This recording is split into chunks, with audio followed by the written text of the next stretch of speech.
गहरे जंगल के बीचों बीच एक नन्ही सी नदी बहती थी।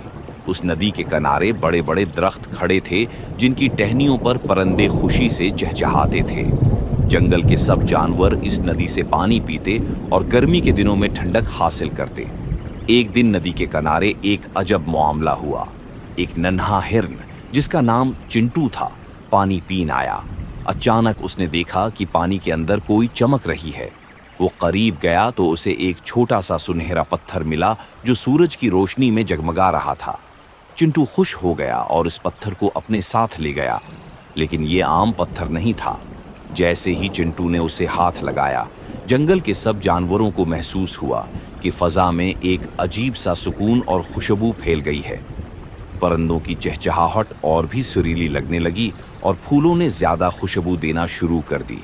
चिंटू ने फौरन ये बात अपने दोस्त बंदर मांगो को बताई। मांगो ने कहकहा लगाया, ये तो जादुई पत्थर है, हमें उसे सब जानवरों को दिखाना चाहिए। दोनों ने फैसला किया कि वो पत्थर को जंगल की सबसे दाना शख्सियत हाथी बादशाह के पास ले जाएंगे।